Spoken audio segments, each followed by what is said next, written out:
The thrill and excitement of chasing your dreams can sometimes cloud your good judgment.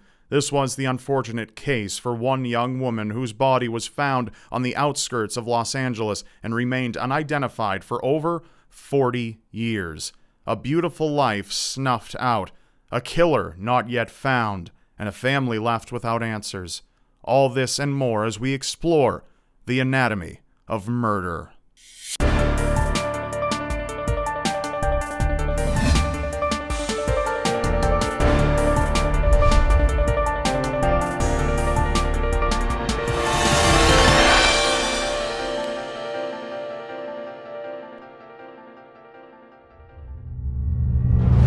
Sunday, November 16th, 1969. Trevor Santochi, a 15-year-old hiker, walked along Mulholland Road in Los Angeles, California, birdwatching when he spotted something in the brush of the ravine at Laurel Canyon.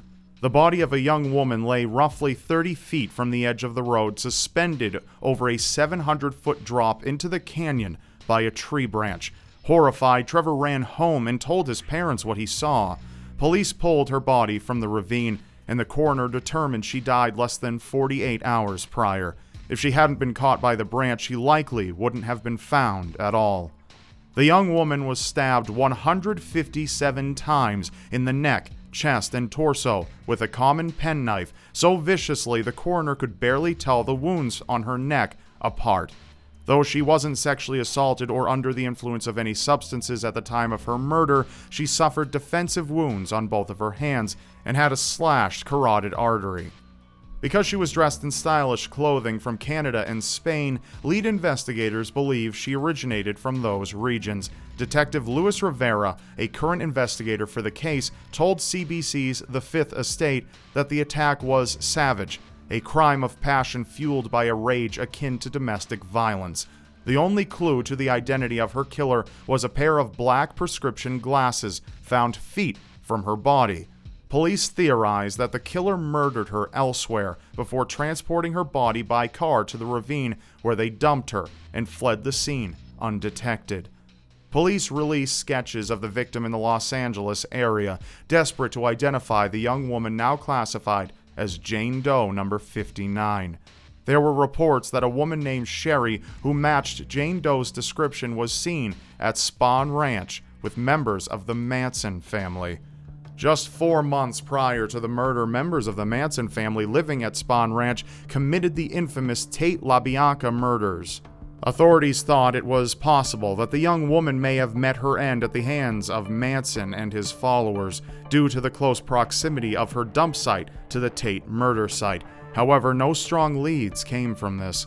Jane Doe number 59's image was reconstructed in hopes of gaining more exposure and recognition. However, her body remained unidentified, so she was cremated and buried in a mass grave. The box containing her case files, dental records, fingerprints, and a blood-soaked bra with her DNA was filed away in an evidence locker, with the hope that someday someone would identify her. When the LAPD formed its cold case squad in the early 2000s, Detective Cliff Shepard discovered the bloody bra in her case file and hoped it could help family members identify Jane Doe. He submitted her DNA into databases across the country and released her post-mortem photo to the Doe Network and National Missing and Unidentified Persons System. However, another decade passed without any answers.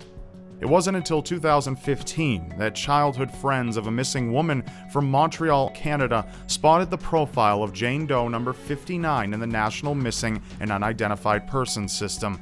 They contacted Jane Jurvetson, who immediately recognized her sister in the photos taken at the morgue. In April of 2016, a DNA test confirmed Jane Jurvetson's worst fears. Jane Doe's real name was Reet Sylvia Jurvetson. Born on September 23, 1950, in Sweden, she was the youngest in a family of Estonian refugees who fled their country during World War II. The family immigrated to Canada in 1951, eventually settling in Montreal, Quebec. Anne described Reet as free-spirited, creative, and cheerful. However, wanderlust invaded her adolescence, and she was regarded as naive and over-trusting. She rebelled against her religious upbringing and wanted to see the world on her own terms. Upon graduation from high school, Reet moved in with her grandmother in Toronto and found work at Canada Post. Around this time, she met and fell hard for a young man in Montreal known as Jean. During a planned visit to her older brother in the summer of 1969, she took a Greyhound bus to Los Angeles to follow Jean. She sent 2 postcards to her friends and family after arriving, stating she was happily living in her new apartment in Melrose Place and not to worry. This was the last time anyone in Canada heard from her.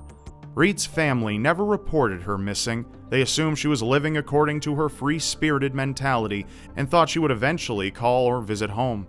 Though the family even hired a private investigator to find her in an era of no internet and limited phone calls, the search seemed futile at best. With Jane Doe number 59 finally identified, the LAPD reignited her case, focusing their efforts on identifying the man she was infatuated with prior to her move. The man, known as John, was described as tall, with long feathered hair, resembling the popular band The Doors' lead singer, Jim Morrison. Sketches of Jean and another man Reet stayed with while in Los Angeles were created and released by CBC's The Fifth Estate.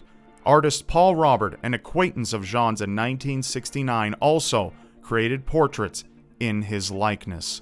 But in spite of all this, the case still remains cold and justice elusive.